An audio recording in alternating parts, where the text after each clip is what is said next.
Shalom, Jemaat Damai yang dikasihi Tuhan. Kita jumpa lagi dalam Sapaan Damai Sejahtera hari ini, Jumat 22 Januari 2021.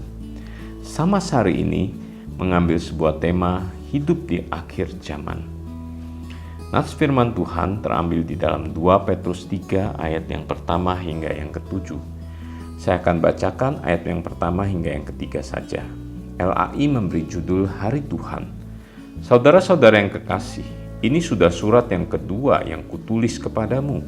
Di dalam kedua surat itu aku berusaha menghidupkan pengertian yang murni oleh peringatan-peringatan, supaya kamu mengingat akan perkataan yang dahulu telah diucapkan oleh nabi-nabi kudus, dan mengingat akan perintah Tuhan dan juru selamat yang telah disampaikan oleh rasul-rasulmu kepadamu.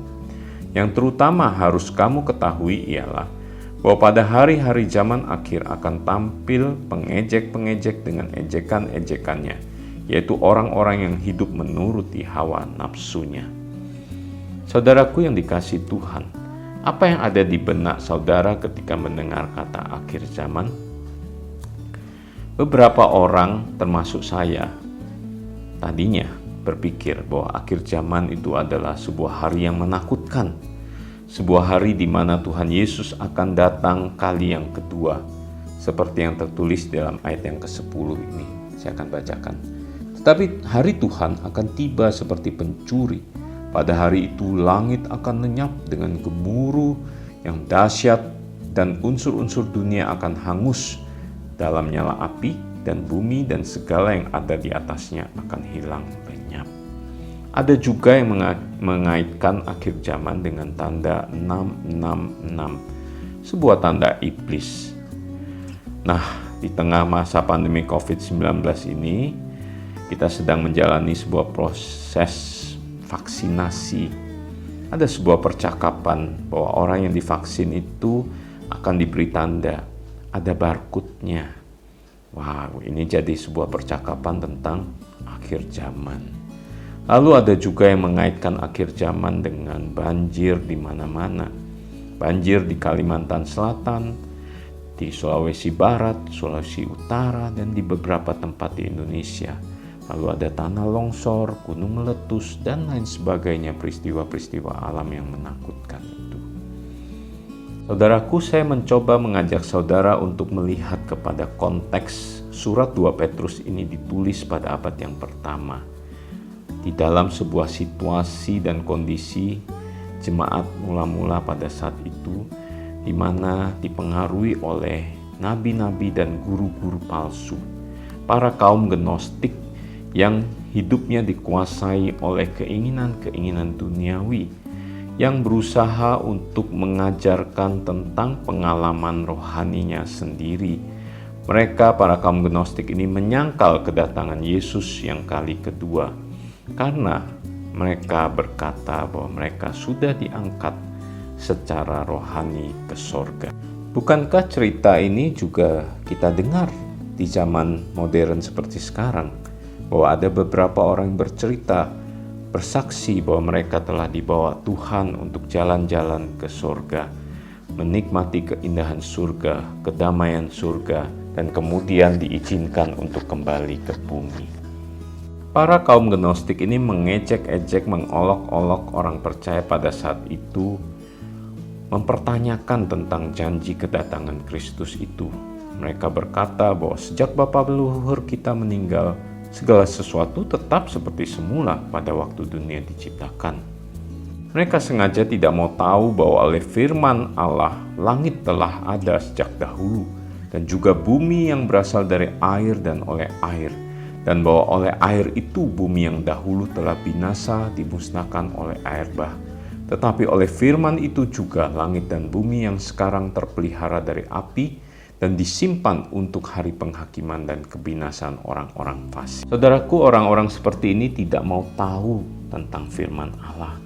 Mereka tidak peduli kepada Allah, bahwa Allah pencipta langit dan bumi, dan bahwa bumi yang diciptakan Allah berasal dari air yang telah dipisahkan oleh Allah. Air yang sama itulah yang pernah membinasakan bumi ketika Allah mengizinkan banjir besar terjadi di zaman Nuh pada saat itu. firman Allah yaitu Logos yang telah memelihara langit dan bumi dari api yang akan disisakan atau dipersiapkan untuk hari penghakiman bagi kebinasan orang fasik. Nah, saudaraku, akhir zaman telah muncul orang-orang seperti di atas. Artinya pada abad pertama itu akhir zaman telah dimulai sampai pada hari ini. Orang-orang seperti itu menikmati kehidupan dunia, memuaskan hawa nafsunya. Nah, bukankah itu juga kita saksikan beberapa waktu terakhir ini? Kita menyaksikan orang-orang yang tidak merasa malu ketika melakukan hal-hal yang tidak benar, bahkan mengeksposnya ke publik, bahkan menampilkannya melalui media sosial tindakan-tindakan tidak senonoh yang dilakukannya. Bahkan juga kita bisa menyaksikan bagaimana para pejabat yang ditangkap KPK dengan wajah tersenyum dan tertawa sambil mengacungkan jempolnya di hadapan kamera untuk disaksikan seluruh rakyat Indonesia dengan bangga. Dia mengatakan bahwa saya ditangkap, saya koruptor. Tidak ada perasaan malu seperti itu. Seolah-olah mereka sedang mengejek rakyat Indonesia. Jadi saudaraku, bagaimana sikap kita sebagai orang percaya yang hidup di akhir zaman ini? Ada 3 poin yang perlu kita pegang melalui firman Tuhan hari ini. Yang pertama, di dalam ayat yang pertama kita belajar bahwa firman Tuhan berkata untuk kita menghidupkan pengertian yang murni, untuk kita memiliki pengertian yang murni, pikiran yang lurus, pikiran yang terarah dan utuh kepada firman Tuhan. Lalu poin yang kedua, untuk senantiasa kita mengingat, senantiasa kita memegang ajaran nabi-nabi dan ajaran Tuhan Yesus yang diteruskan oleh para rasul yang tertulis di dalam Alkitab, Perjanjian Lama dan Perjanjian Baru. Alkitab yang adalah firman Allah yang perlu kita terus pelajari, kita renungkan, kita hidupi di dalam kehidupan kita sehari-hari. Lalu poin yang ketiga, di dalam ayat yang ketiga dikatakan, harus kamu ketahui. Jadi firman Tuhan mengingatkan kita untuk kita melihat dunia di sekitar kita. Apa yang terjadi pada saat ini? Kita harus peka melihat tanda-tanda zaman itu, bahwa telah terjadi hal-hal yang tidak benar, tidak berkenan di hadapan Tuhan, dan bagaimana Tuhan ingin kita sebagai anak-anaknya yang hidup di tengah zaman ini untuk boleh memberikan pengaruh, untuk boleh menggarami, menjadi terang di tengah kondisi zaman yang seperti ini.